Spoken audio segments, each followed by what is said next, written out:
Hi, it's me, Pastor Connie. I'm glad to see you back here again. Are you ready for today's discussion? Wonderful. Let's get started.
We have recently heard a mixture of stories concerning the establishment of Christianity in Ethiopia, to the north in Edessa, Armenia, and in Spain to the west.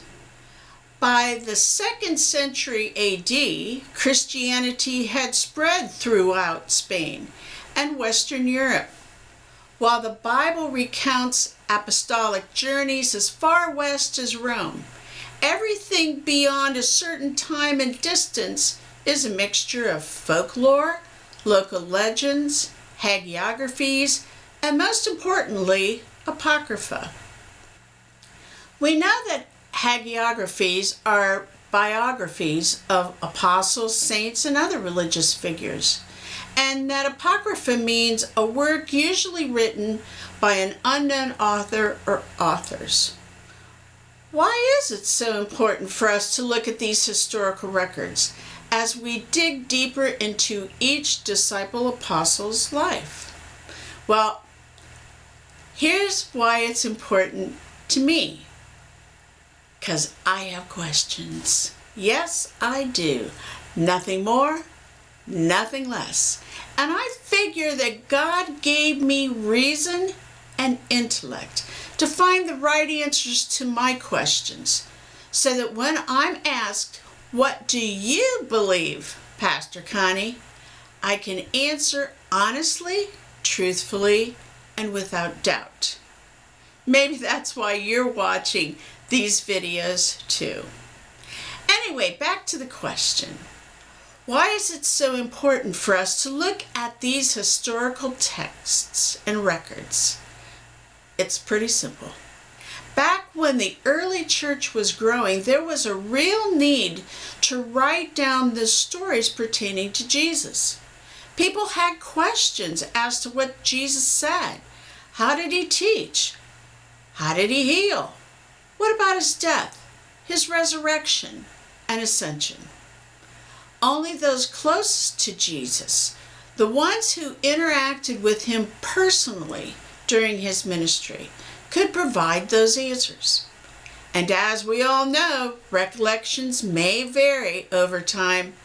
And let's face it, the original disciples were growing older and being martyred. Combine this with the fact that Jesus' original 12 were traveling to far-off places.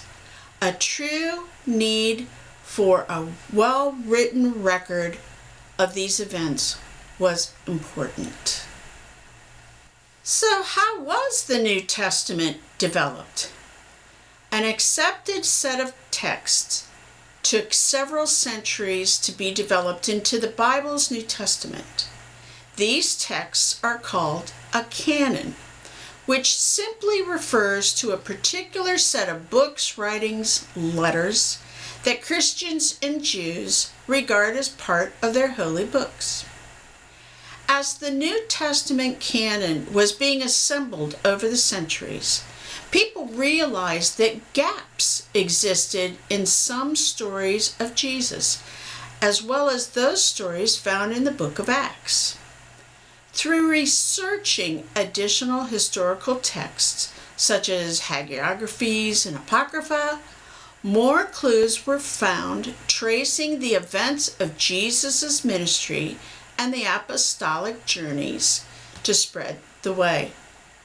Those texts also provided some clarifying information or explanations to fill in the existing gaps to the stories and key doctrinal issues that Jesus and his disciples apostles had with Jewish and Roman leaders at the time.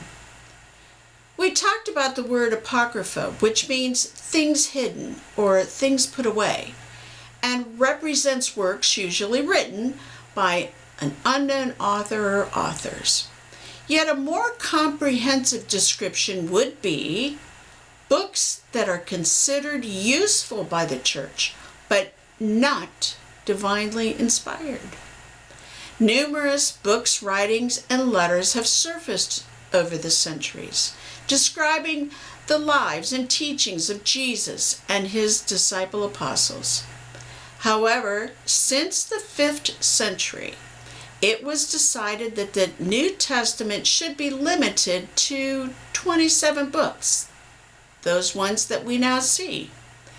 By general consensus, these 27 books were regarded as the earliest texts written about Jesus, and thus they were included in the New Testament.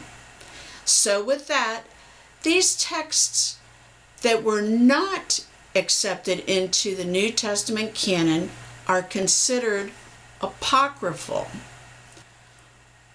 While these texts may be useful but not divinely inspired, there could be a certain amount of truth to them.